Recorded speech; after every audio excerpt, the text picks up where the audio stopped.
138쪽이에요. 138쪽 먼저 한번 봐볼게요. 이 138쪽 보면은 윤선도의 만흥이라는 이제 작품이 나와 있는데, 이거는 연시조예요, 여러분. 시조긴 시조인데, 이 시조가 이렇게 세 줄짜리가 여러 개 오면은 연시조라고 하는데, 자, 시조의 기본적인 형식은 알아두셔야 되겠죠. 기본적인 형식은, 자, 3장이에요. 우리가 3장은 첫 번째 장을 초장이라고 하고, 가운데를 중장, 끝에를 종장이라서 총 3장. 그리고 우리가 단어랑 단어를 합쳐서 구라고 하는데, 한 장당 2구씩이거든요. 그래서 총 6구고요. 그리고 글자 수는 45자 내외입니다. 그래서 3장 6구 45자 내외가 기본적인 형식이고요.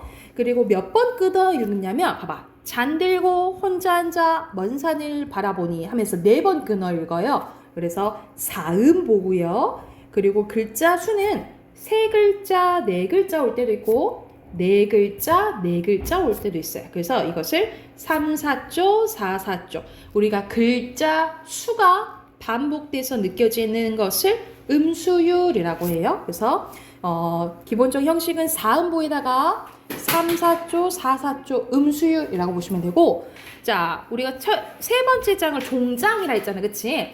종장은 봐봐, 말씀도 3글자가 왔죠, 그죠? 그래서 종장의 첫 음보는 3글자가 온다, 3음절로 고정되어 있다 라고 생각하시면 됩니다. 이게 기본적인 그냥 시조의 형식이라고 보시면 돼요.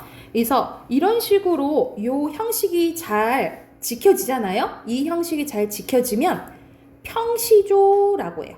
이 형식이 잘 지켜지면 평시조라고 하고, 자, 이 3줄짜리가 하나 오잖아요. 하나 오면 단시조라고 하는데, 얘는 여러 개 왔잖아, 그치? 이렇게 여러 개가 오면 연시조라고 한다라고 생각하시면 돼요. 그래서 봐봐, 이렇게 만약 이게 3줄짜리가 하나 와, 그러면 단시조야. 근데 이렇게 여러 개가 오면 연시조, 이렇게 생각을 하시면 돼요. 자, 그러면 이제 형식에 대해서 이제 알았으면 내용 한번 봐볼게. 윤선도의 만흥이라는 이제 작품입니다. 보는 이제 자연에서 이제 노래를 하는데 어떤 내용인지 한번 봐볼게. 산수, 산과 물이죠, 그쵸? 고로 요거는 크게 보면 자연이라고 보시면 돼요. 우리가 산과 물은 자연의 일부분이죠, 그쵸? 근데 이 일부분으로 전체를 나타내는 거잖아요, 그죠? 우리가 일부분을 전체를 나타내는 것을 대유법이라고 해서 여기서는 대유법이 쓰였다라고 보시면 되고, 산수간 바위 아래서 띠집을 짓노라 하니, 여기서 띠집은 밑에 보면 초가집이라고 나와 있어요. 그래서 소박한 생활을 얘기를 하거든요. 그래서 여기서는 소박한 삶을 의미하는데, 보통 이제 자연에서 이렇게 욕심 안 부리고 소박하게 살면 2가지 사자성어를 기억하시면 돼요. 첫 번째는 뭐냐면, 옆에다 써놓자. 안분지족이 나와요. 안분지족은 여기가 분이, 여러분 분수에 맞는 분수 들어봤죠, 그쵸? 이 욕심 부리지 않고 분수에 맞게 사는 것을 만족한다, 이런 뜻이라고 보시면 되고, 그리고 2번째 안빈낙도도 쓸게요. 안빈낙도는 이 빈자가 가난할 빈자예요. 그래서 가난하더라도 즐기면서 살겠다, 이 뜻이라고 보시면 돼요. 그래서 만약 자연에서 이렇게 소박한 삶이 나온다 그러면은 2가지 기억하시면 되고, 안분지족과 안빈낙도 기억을 하시면 될 것 같아요. 자, 내용 이어서 봐보면, 자, 그 모르는 남들은, 그러니까 자연에서 사는 것을 모르는 남들은 웃는다 한다마는, 그러니까 말 그대로 비웃는다 이 말이야. 나를 뭐 자연에서 사는 게 뭐가 좋아, 저렇게 사는 게 하면서 비웃는다 한다마는, 어리석고 향함의 뜻은, 어리석고 향함은 뭐라 뜻이냐면 약간 세상사를 잘 모르는 사람을 향함이라 하는데, 여기서는 이제 겸손의 표현, 자신을 나타내는 겸손의 표현이라고 보시면 돼요. 내가 이렇게 어리석고 향함인데 이 뜻에는 내가 분수여가지고 난 이렇게 살아요 라고 얘기를 하는 거예요. 그래서 자연에 사는 것을 모르는 사람들은 날 비웃지만 나는 그 분수에 맞는 걸 좋다고 생각한다, 이 뜻이라 생각하시면 돼요. 보리밥 풋나물을 알맞게 먹은 후에 바위 끝 물가에 가서 실컷 노니니라. 그래서 여기서는 자연에서 즐기는 게 나오거든요. 우리가 즐기는 것을 풍류라고 해요. 그래서 여기서는 풍류적 태도 또는 자연 친화적인 태도가 드러난다라고 보시면 됩니다. 풍류적, 자연 친화적인 태도가 드러난다라고 생각하시면 돼요. 그 밖에 연나무잎, 그러니까는 이 자연에서 노는 거 빨고 밖에 들 있죠? 그 연나무잎을 세상일 얘기를 하는 거야. 부러워할 줄 있으랴. 그 부러워한다, 안 부러워한다? 나 안 부럽다, 이 말이지, 그치? 여기서는 일부러 의문문 형식으로 표현한 서리법이라고 보시면 돼요. 그래서 나는 자연에서 노는 거 말고 다른 세상의 일이, 밖의 일은 관심이 있다, 없다? 없다라고 얘기를 하는 거야. 잠들고 혼자 앉아 먼 산을 바라보니 그립던 이미 온들 반가움이 이러하랴. 비할 수가 없이 너무 좋다, 이 말이야. 이런 것도 다 서리법이에요. 말씀도 웃음도 아니어도 못내 난 좋다라고 얘기를 하네. 그래서 여기서 계속 이제 자연에서 즐기는 모습 나오죠, 그죠? 누가 삼공보다 낫다 하더니, 여기서 삼공은 여러분 벼슬 중에 가장 높은 게 영의정이잖아요. 그래서 영의정, 우의정, 좌의정을 삼공이라고 해요. 그래서 이거는 이제 권력 얘기하는 거예요. 권력이 누가 삼공보다 낫다 하더니 만승은 보면은 만개의 술에 천자 또는 천자의 자리, 그러니까는 천자, 임금의 자리, 이런 걸 얘기를 하는 거야. 지위가 이만하랴. 나는 삼공보다, 권력이 이렇게 있는 것보다, 아니면 왕보다 난 여기 더 좋아 라고 얘기를 하는 거예요. 여기도 서리법. 이제야 생각하니 소부 허유가 야같더래. 생각해보니까 이 허유라는 놈 엄청 야같네? 이렇게 생각하는 거예요. 이 소부 허유가 어떤 사람이냐면 밑에 설명 나와 있거든요. 여러분 여기 보면 부귀영화를 마다하는 사람을 소부 허유, 중국에 유명한 허유라는 사람이 있었는데, 막 이제 내가 너를 임금 시켜줄게, 뭐 해줄게, 나랑 같이 일하자 했는데, 나 그런 더러운 말 들었어 하면서 이제 귀짓고 자연에서 이제 들어가서 찬다라는 사람이에요. 그래서 이 사람이 오히려 나쁘게 똑똑하다, 이 말이야. 왜냐면 자연이 이렇게 좋으니까 벼슬도 마다하고 자연 들어갔지, 이 얘기를 하는 거야. 그래서 아마도 하능은 자연을 즐기는 거 나오죠. 비길 곳이 없구나. 그래서 자연 너무 좋아 라고 얘기를 하는 거예요. 내 성격이 게으르더니 자꾸 이제 겸손의 표현이 나오죠. 하늘도 알아서 인간 만사, 인간 세상 일을 나에게 하나도 안 맡겼대. 이 말은 뭐냐면 이 윤석도라는 사람은 원래 이제 벼슬하던 이제 유학자였어요. 벼슬하던 사람인데 이제 말 그대로 우리 정치하다 보면은 이렇게 밀리기도 하고 저렇게 밀리기도 하잖아요. 그래서 이 사람은 이제 벼슬에서 해임되고 이제 이렇게 밑으로 유배 온 사람이라고 보시면 돼요. 그래서 지금 유배지에서 쓴 글이거든요. 그래서 그래, 내가 이렇게 귀양 온 것도 사실 내가 게을러가지고 사람들이 만들어준 거겠지, 이렇게 표현을 한 거야. 그래서 세상 일을 하나도 안이 맡겨서 다만 다툴 일 없는 강산은 이 자연을 지키라 하셨다라는 거야. 강산도 좋다고 한들 내 분수로 누웠겠냐, 내 분수로도 누운 게 아니다, 이 말이지. 또 서리법, 이런 식으로 예전에 이런 시조들은 이제 서리법 많이 나와요. 임금의 은혜를 더욱 아옵니다. 그래, 이건 내 분수로도 아니고 임금 덕분에 내가 이렇게 즐길 수 있다라고 얘기를 하는 거야. 아무리 갚고자여도 할 일이 없구나 하면서 여기서 우리 계속 자연에서 즐기는 거 얘기 나오죠, 그쵸? 우리가 계속 자연에서 즐기면, 자연에서 노는 거 얘기를 하면 어떤 시라고 하냐면 강호한정가라고 하거든요. 이 시를 강호한정가라고 하는데, 도윤아 눈 떠라. 근데 여기서는 자연에서 노는 거 플러스 뭐에 대해서 얘기해요? 임금, 이건 누구 덕분이라고 얘기해? 임금의 은혜 덕분이라고 얘기하잖아, 그치? 그래서 자연 노래 플러스 임금의 은혜에 대해서 얘기하면 강호가도가라고 한다라고 보시면 돼요. 그러면 이 작품은 뭐라고 생각하시면 돼요? 강호가도가라고 생각하시면 되겠죠. 그래서 이 시의 주제는 주제 밑에 쓸게요. 주제는 자연에 묻혀 사는 즐거움과 자연에 묻혀 사는 즐거움과 임금의 은혜에 대해서 이야기했다라고 보시면 돼요. 자연에 묻혀 사는 즐거움과 임금의 은혜에 대해서 노래한 시조라고 보시면 됩니다. 주제 쓰셨으면 옆에 있는 문제 풀게요. 그래서 139쪽, 140쪽 문제 풀고 답 확인할게요.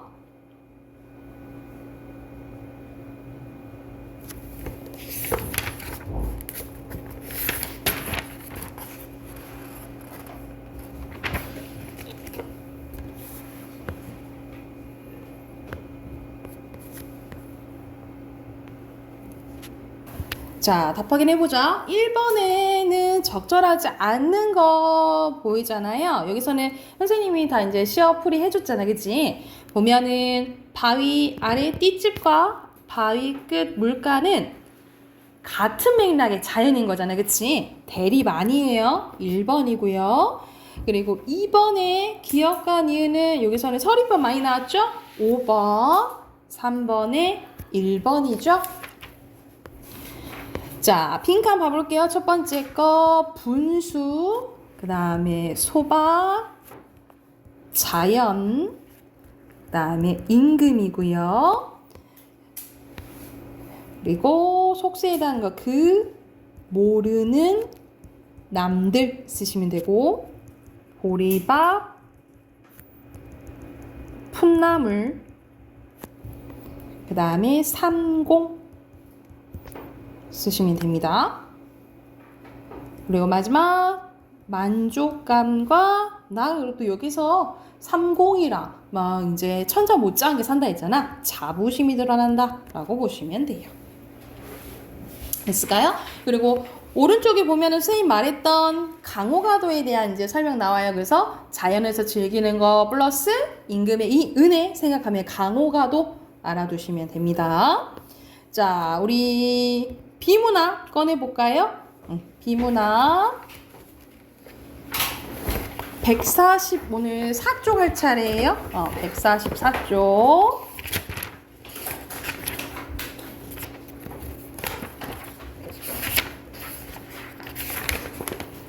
자, 보통 이제 2개씩 하거든요. 그래서 오늘도 2개씩 풀어볼게요. 144쪽부터 3, 4니까 151 144쪽부터 151쪽까지 문제 풀고 같이 답 확인해 볼게요. 아셨죠? 먼저 문제 풀어봅시다.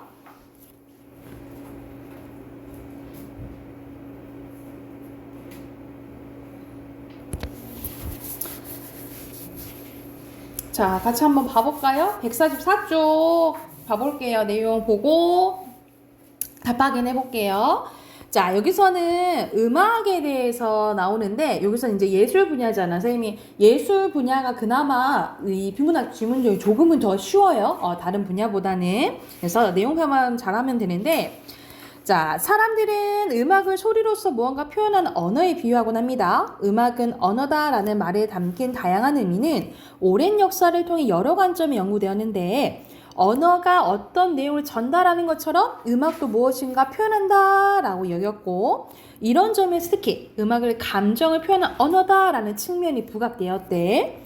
자, 시기는 16세기입니다. 16세기 르네상스 시대에 들어서면서 고대 그리스 철학자들이 중시했던 음악의 도덕적, 윤리적 작용보다는 음악이 지닌 감정적 효과에 관심을 가지기 시작했으며 이는 언어, 즉 가사를 통해 사람의 마음 상태나 사물 혹은 환경 등을 음악적으로 잘 묘사하려는 구체적인 시도들이 드러났는데요.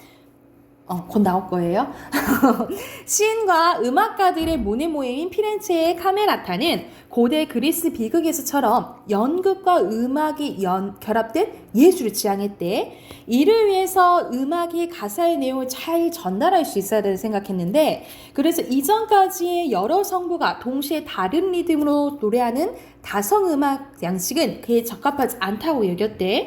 그 대신 그들은 가사를 잘 전달할 수 있는 단선율 노래인 모노디 양식을 권했다라고 합니다. 그래서 이는 후에 오페라의 탄생에 영향을 주었으며 당시 음악에서 가사와 그것이 나타내는 감정의 표현에 대한 관심이 증대되었음을 보여주는 건데, 기억본 밑줄 그어져 있잖아요. 그치? 이와 관련된 문제가 2번 문제죠. 그쵸? 2번 문제 이제 같이 보면, 자, 여기서는 보기는 기억과는 다른 입장인 거야. 그래서 적절한 것은 감정 표현을 위한 언어가 음악과 합치되지 않고 오히려 음악을 방해하고 대립된다는 거야. 그러니까 같이 연결돼서 잘 되면 좋은데 보기는 반대인 거야. 오히려 방해될 수도 있다라는 거예요. 그러면 여기서는 잘 이루어지지 않고 방해됐다, 아니면 좀 잘못됐다라는 걸 찾으면 되는 거지. 그치? 그래서 같은 맥락은 4번이라고 보시면 돼요. 오히려 율동수 버릴수록 형식이 없고 의미만 있다. 이게 좀 말 그대로 긍정적으로 된 게 아니라 부정적으로 된 거라 생각하시면 되겠죠. 그렇죠?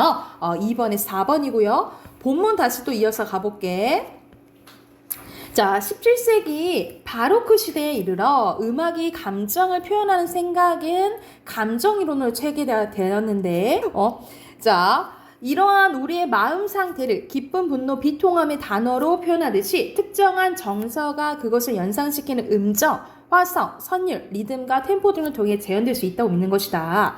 여기서 중요한 것은 작곡가는 자신의 감정을 드러내기보다는 다른 사람의 감정을 그냥 화가에 배울 수 있다는 건데, 이때 음악에서 묘사되는 감정은 자신의 내면과 관련된 개인적이고 주관적인 감정이 아니라 공동체를 기반으로 한 유형화된 감정이었대.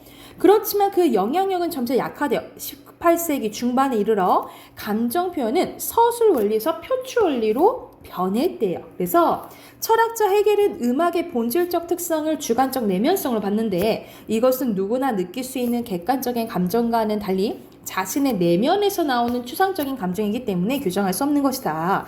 바로 그 점 때문에 그는 가사가 가진 음악이 더 낫다라고 생각을 했대.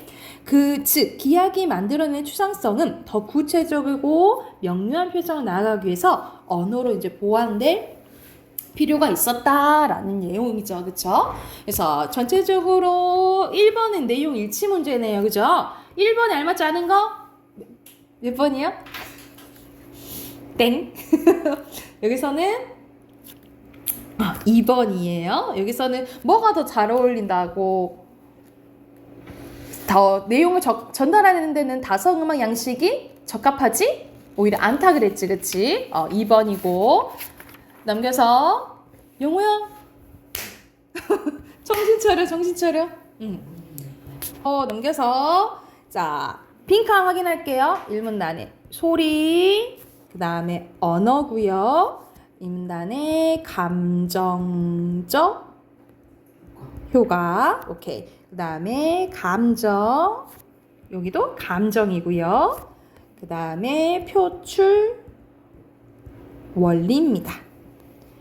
밑으로 가서 연극, 그리고 모노디고요.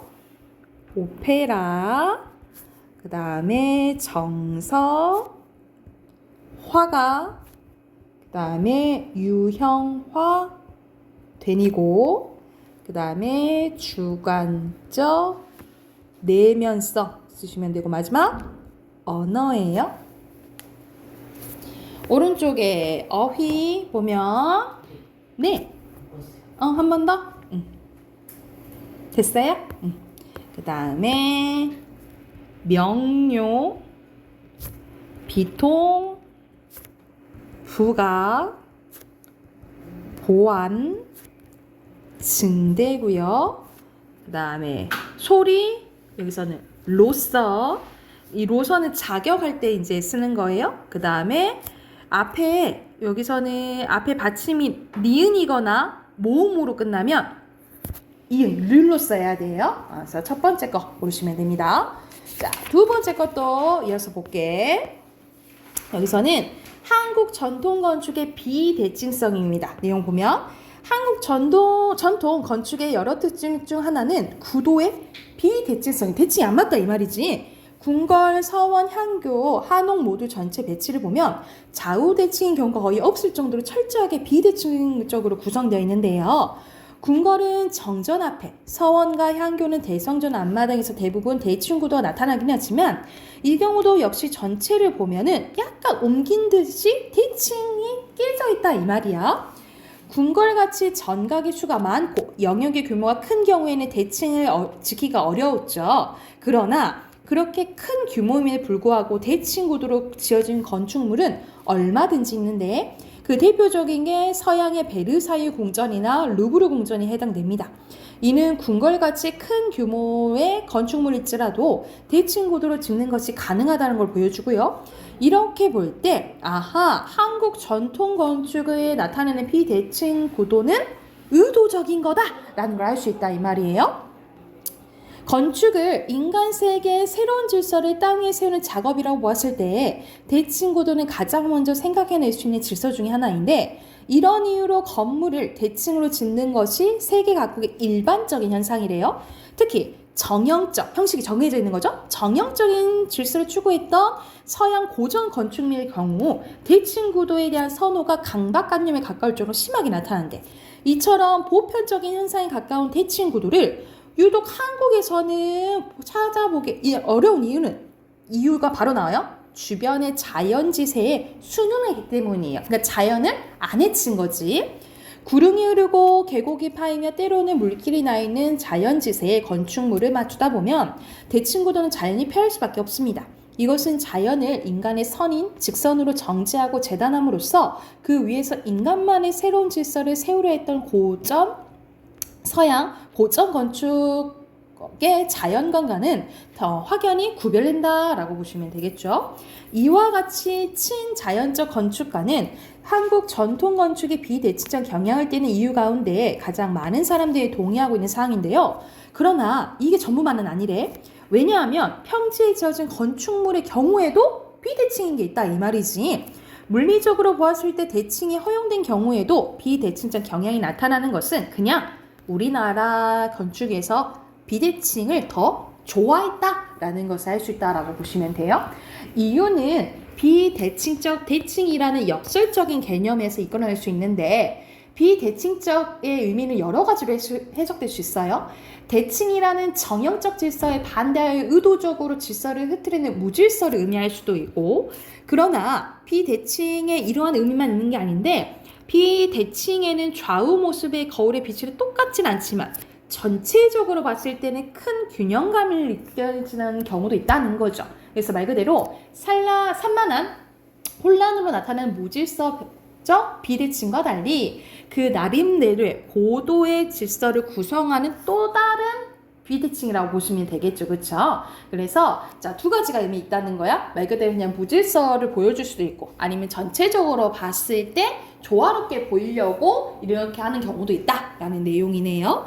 자, 그러면 1번 가볼게요. 그래서 답 확인해보자. 1번에 여기서는 알맞지 않은 거네요. 여기서 알맞지 않은 것은 5번이에요. 5번 보면은 자, 디귿 봐봐. 디귿은 서양 베르사유 궁전 나온 거죠. 그쵸? 그리고 리을은 다 대칭 구도로 짓는 것은 가능하다야. 근데 그 결과가 한국 거 나온 것은 아닌 거죠. 그쵸? 그래서 여기서는 디귿은 서양 거 얘기하는 거고 리을은 큰 규모일지라도 대칭 구도가 가능하다 했잖아. 그치? 이 절충은 합쳐져야 되는 거잖아. 합쳐서 미음으로 나온 것은 아니겠죠. 그쵸? 그래서 5번이고 2번에 적절한 거예요. 죽서류는 대표적인 우리나라 건축물이에요. 요것도 그러면은 자연에 순응하는 거 얘 나오죠? 3번이고요. 그리고 3번 봐보자. A, B와 관련돼서 사례를 고르는 건데 구성 대다랑 결합하면 자동사, 하다랑 결합하면 타동사가 된대. 그래서 여기서 가장 적절한 건 몇 번일까? 오케이, 1번이에요. 자, 뒤로 넘겨서 OX 문제 나왔네. 순서대로 O, 그리고 가능하다 했죠? X, 그 다음에 O, O. 그리고 여기서는 또 하나의 대칭을 볼 수 있다 했죠. X예요. 자, 비대칭의 대칭. 거의 역설적이지, 그치? 그래서 그 안에서 질서를 만드는 거라 했잖아요. 그쵸? 그래서 쓰면 나름대로 고도의 질서를 구성하여 전체적으로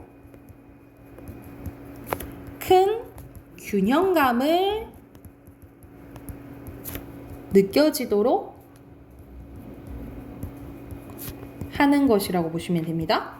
나름대로 고도의 질서를 구성하여 전체적으로 큰 균형감을 느껴지도록 하는 거라고 보시면 됩니다.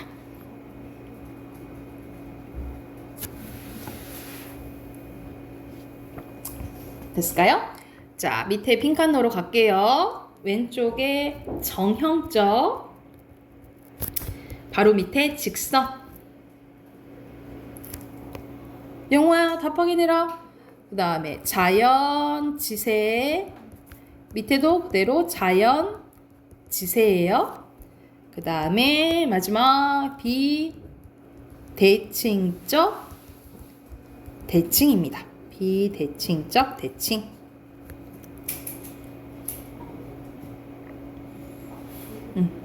됐나요? 오른쪽 가서 첫 번째 거 선호, 그 다음에 강박, 관념, 3번에 정형, 4번에 배치, 5번에 의도적이고요. 그리고 6번에 비치는, 그 다음에 비추고예요. 알겠으면 우리 마지막 문법 꺼냅시다.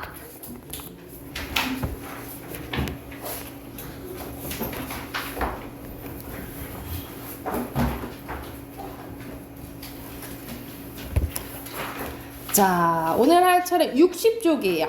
60쪽 펼게요. 자, 60쪽 펴보면 우리가 뜻을 가지고 있으면서 가장 작은 단위에 대해서 오늘 이제 할 거예요. 우리가 기본적으로 자음과 모음을 음운이라고 배웠죠, 그쵸? 음운이라고 배웠고, 이거보다 큰 게 오늘 배울 형태소예요. 뜻을 가지고 있으면서 가장 작은 거라고 보면 되고, 그리고 뜻을 가지고 있으면서 혼자 쓸 수 있는 게 단어고요. 단어랑 단어랑 합쳐진 게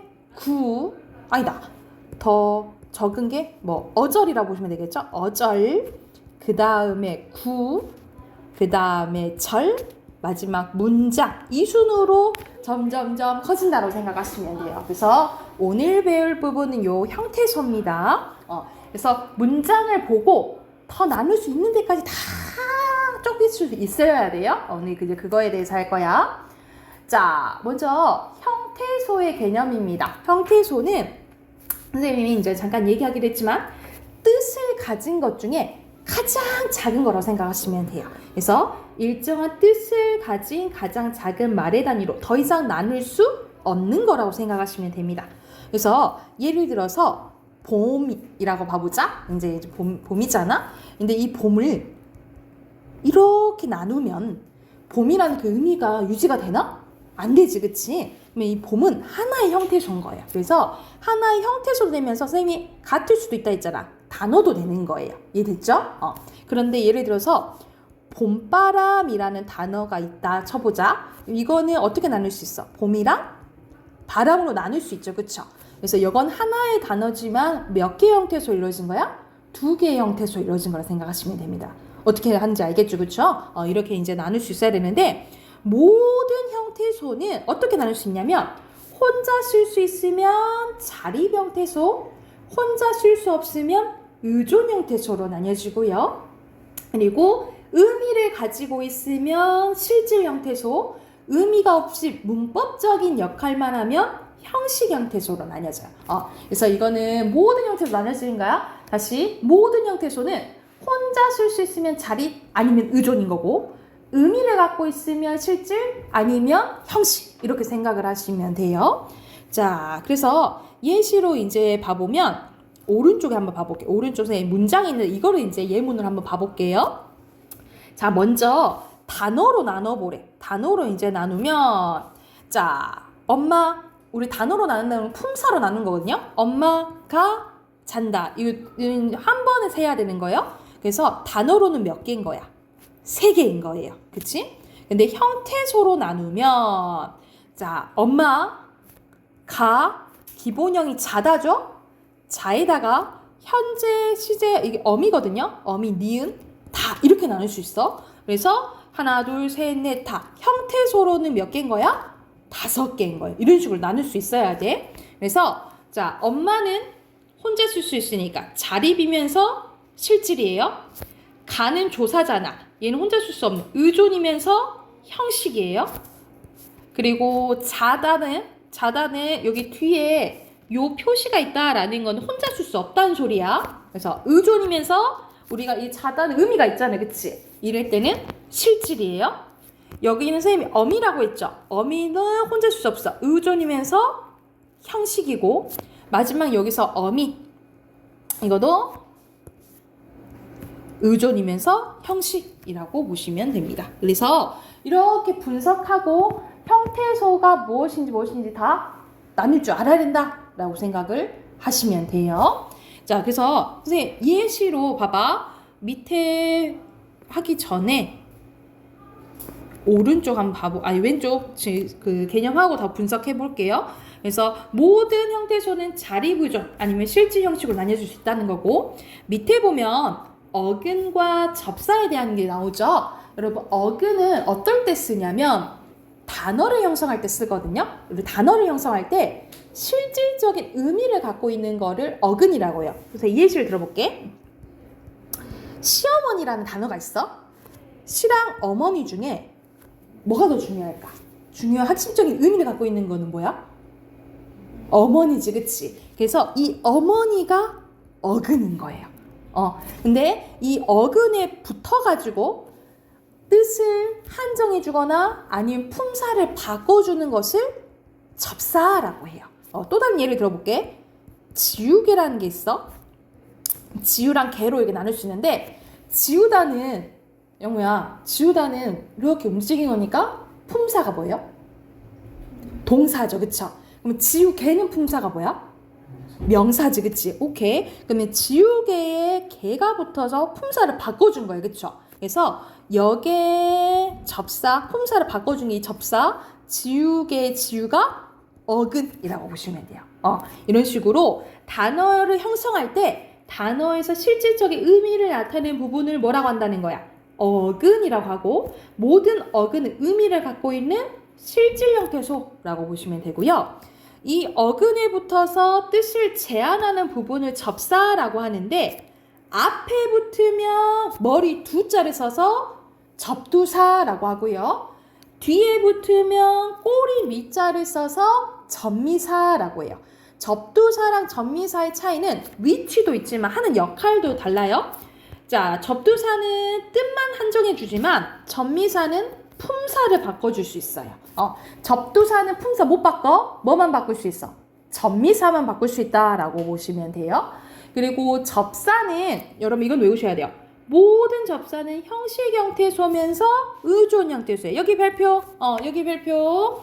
자, 모든 접사는 형식 형태소면서 의존 형태소. 이건 외우셔야 되는데 왜 그러냐면 아까 시어머니의 시자가 접사라 했잖아요. 그치? 선생님 그러면 이거는 시댁 쪽이 남편 쪽이라는 의미 갖고 있는 거 아니에요? 그럼 실질 아닌가? 이렇게 헷갈릴 수가 있다 이 말이지. 근데 언어학자들은 그냥 약속한 거야. 이건 그냥 형식 형태소야. 실질 아니야. 이렇게 이제 접사는 무조건 형식 형태소면서 뭐라고? 의존 형태소라고 약속했다라고 보시면 돼요. 그래서 밑에 자 선생님도 헷갈릴 정도로 이게 접사인지 어근인지 헷갈리거든요. 그래서 웬만한 이제 접두사랑 접미사는 조금 외워두시는 게 좋아요. 자, 날고기, 생거에 대한 개살구에 우리 빛 좋은 개살구 들어봤죠? 이게 이제 말 그대로 비어있는 질이 떨어지는 이런 뜻이라고 보시면 돼요. 개살구의 개, 풋, 짓, 네. 치 이런 게 대표적인 접두사라고 생각하시면 되고요. 접미사는 사냥꾼, 그리고 복수, 너희들 할 때 들 있죠. 여러분 이 들도 접사예요. 접사인 거 알아두세요. 들. 그 다음에 개, 기, 이렇게 품사 바꿔주지. 사랑하다의 하다, 사람답다의 답다, 이런 식으로. 원래 사랑이란 사람은 명사잖아. 근데 사랑한다 동사로 만들어주고요. 사람답다 형용사로 만들어주는 거예요. 이런 식으로 품사를 바꿔주면 뭐라고 생각하면 돼요? 접사라고 생각하시면 됩니다. 이해됐을까요? 여러분 오른쪽 가봐. 오른쪽에서 이거 문장 분석해볼게. 자, 먼저 단어로 나눠볼게요. 단어로 나눠볼게. 자, 단어로 먼저 나누면 한겨울 하나의 단어예요. 홀몸이 되었다. 단어로 나누면 하나, 둘, 셋, 넷, 5개예요. 이해됐어요?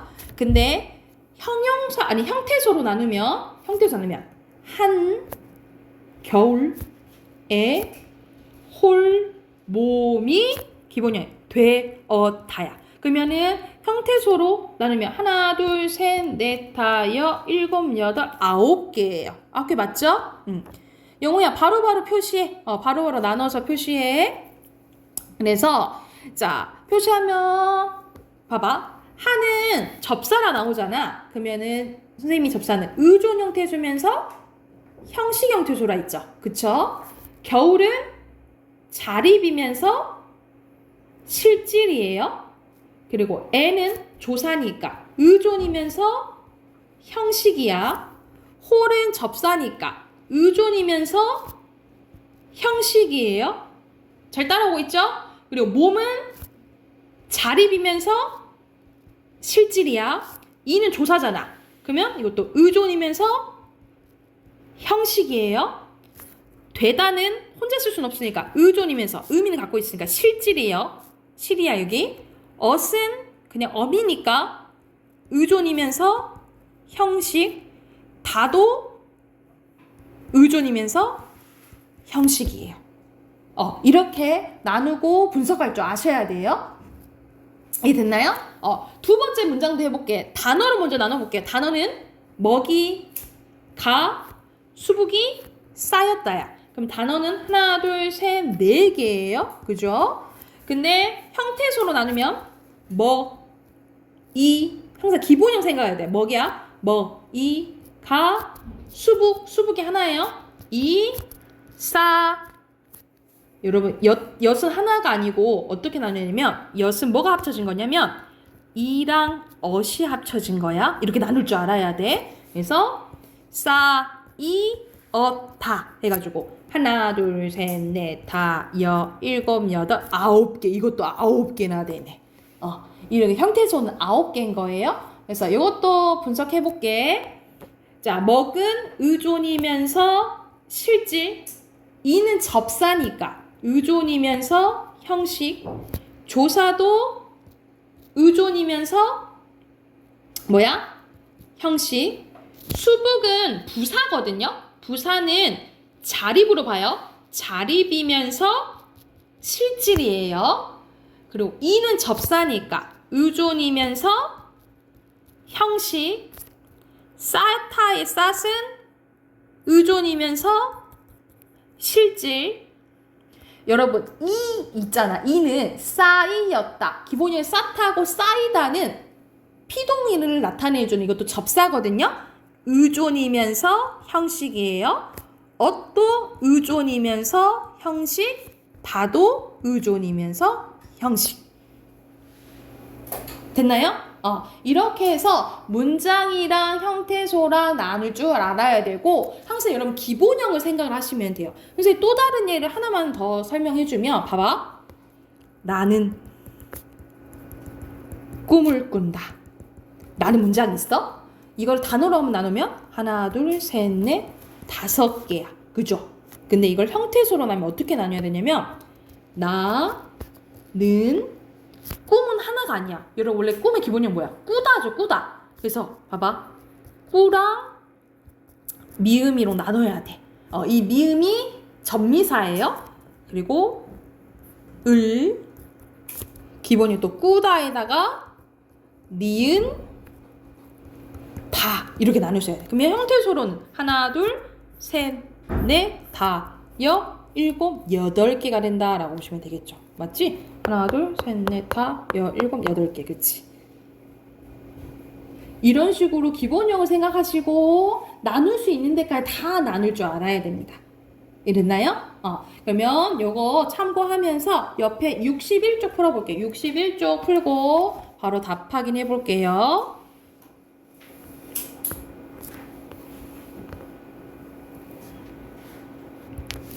자, 답 확인 같이 해볼까요?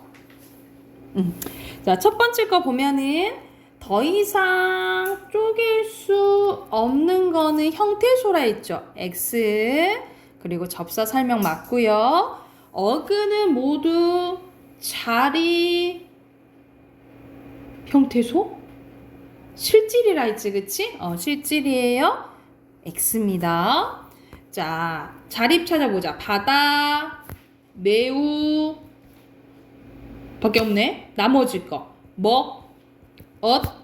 다, 예쁘, 답다고요.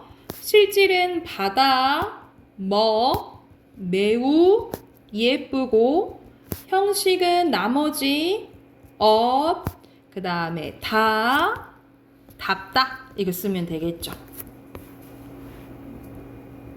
됐나요? 그리고 자, 여기 예시 있는 거 나눠보자. 배나무 나눌 수 있고요. 햇배 나눌 수 있고요.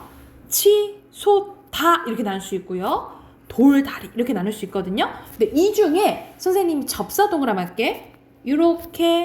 요렇게가 접사예요.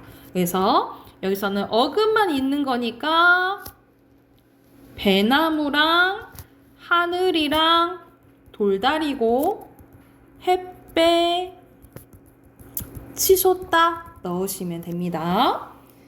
그리고 요새 접사 동그라미 할게요. 풋꾼 날기야. 그러면 이렇게